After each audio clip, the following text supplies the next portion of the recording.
because of good management, and number one, then maybe even more importantly, the tariffs that are pouring in. We have tariffs pouring in at levels that we have never seen before, and they've only just started. That's really a small portion. It's mostly from cars and aluminum and steel, a little bit of lumber. But they'll really start in about another week. And then in about a month, they'll come in at levels that are extremely strong. And our country's making a lot of money. We're dealing with other countries and certain countries that would rather have a deal than a regular tariff. And we're willing, if they're willing to open up. These are countries that have been shut to us, but we've been open to them. In other words, they wouldn't let us do business there, but they would do business in our country. Not a fair deal. So the European Union is talking to us. They want to open up their country. I would say Japan to a much lesser extent in terms of opening up their country. Japan, as you know, and we're very close to Japan, but they sell us millions and millions of cars a year. We sell them no cars because they won't accept our cars. And they won't accept much of our agriculture either. So, but they're all changing their ways very, very rapidly. South Korea wants to make a deal other than tariffs. Right now, as you know, they're paying a substantial tariff, but they want to make a difference. So some of these deals, maybe I'll change it, and maybe I won't. But our country is making a lot of money for the first time in a long time, in decades. And that's the way it should be. We have a country that's, and I said it the other day to you people, we have a country that was dead. It was a goner 1 year ago, and now we have the hottest country in the world. Okay, questions? I have any question. It seems like you're taking us about 40 billion. These dollars that would go to illegal benefits. What does that mean for the bottom line if we're taking away a lot of fraud and abuse illegal? Rid of a lot of waste, fraud, and abuse. One of the reasons I think that you'll see the numbers start to be very good for the country, but I think more than anything else, we have tariffs coming in the will be hundreds of billions of dollars. Gaza, we are talking, and hopefully we're going to get that straightened out over the next week. Let's see what happens. Some excited to keep cities and sports inviting for bonding, they finish. As a father, as a husband, should he treat with it? Why does he want to explain sports to that? No, I don't know if he hates women, but he thinks it's good politically, I guess.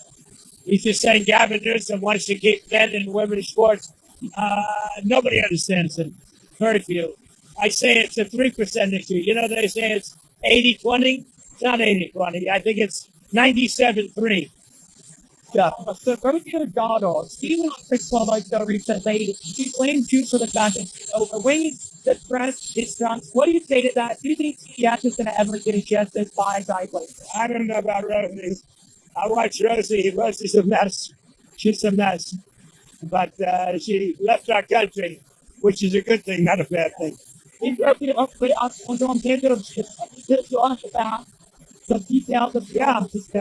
to have a meeting with the Secretary General. It's coming in tomorrow. But we basically are going to send them various pieces of very sophisticated military. They're going to pay us 100% for them. And that's the way we want it. And we've been trying to get that again. I don't think Biden ever asked for it. We're in for about $350 billion. Europe is in for $100 billion. That's a lot of money, 100, but they should be in actually for more than us. So as we send equipment, they're going to reimburse us for that equipment. Doesn't that sound good? That's the way it should have been a long time ago. I haven't agreed with the number yet, but they're going to have some because they do need protection. But the European Union is paying for it. We're not paying anything for it. But we will send it. It'll be business for us. And we will send them Patriots, which they desperately need. Because Putin really surprised a lot of people. He talks nice and then he bombs everybody in the evening. So there's a little bit of a problem there. I don't like it. Oh, I think so. I did. I spoke to him today. Dan Bongino is a very good guy. I've known him a long time. I've done his show many, many times. And he sounded terrific, actually. No, I think he's in good shape. Okay. On this 1 year anniversary of Butler, what was going through your mind this morning that you guys, as you woke up to start the team next? Will you repeat that question? On this 1 year anniversary of Butler, what was going through your mind this morning when you woke up? I know that you're praising God you're alive, but a lot of people want to know how you're taking this day on this 1 year anniversary. God was protecting me. Maybe because God wanted to see our country do better or do really well, make America great again. But God was protecting me, Brian. I'll tell you, it's the more you think about it, the more you see it. But no, I don't like to think about it much. You know, I have a job to do, so I don't like to think about it much. It's a little bit of a dangerous profession being president, but I really don't like to think about it too much. I think you're better off not thinking about it. And you were able to accomplish 20 promises so far. Yeah, I think we've more than delivered. Thank you for saying that. But, you know, we made a lot of promises, and we've actually given a lot more promises than we even made. Yes. And you add on that a tremendous success with the strike that we had, getting rid of nuclear weapons in Iran. That was a big, big strike. And, you know, when the pilots came to my office, they were there, as you know, with some of the other people having to do with that strike.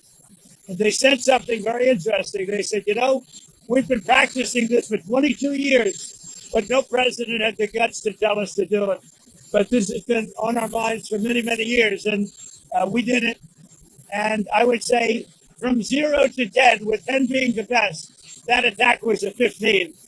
What do you think about this new bill that's going to basically eliminate no capital gains tax on home sales to be able to free up the money people who own the house for a long time can't afford to pay the capital gain? Yeah, well, we're looking at that, and it could be a very big positive.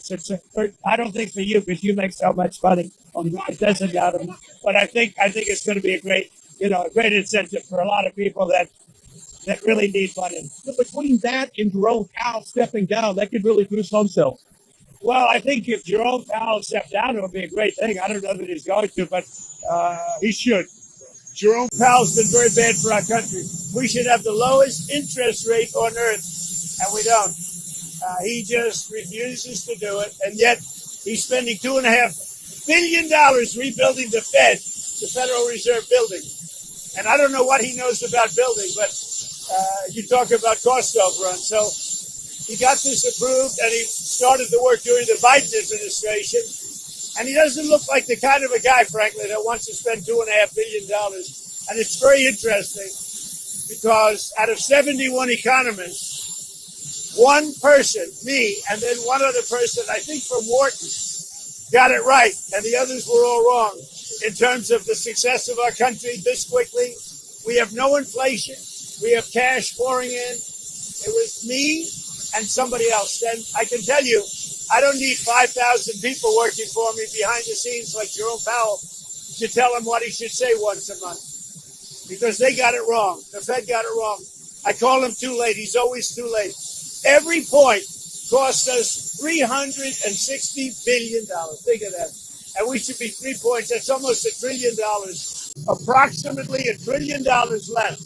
We should be just with the signing of a piece of paper. So we'll see what happens. I mean, you're telling me he's going to quit. I hope he quits. I don't know that he's going to quit, but he should quit because he's been very bad for the country. And Russia, are you going to be announcing sanctions on Russia tomorrow? We're going to see what we will see tomorrow, okay? We have the Secretary General. As you know, Europe has announced sanctions. But I am very disappointed with President Putin. I thought he was somebody that meant what he said, and he'll talk so beautifully, and then he'll bomb people at night. We don't like that. Thank you, everybody. Thank you.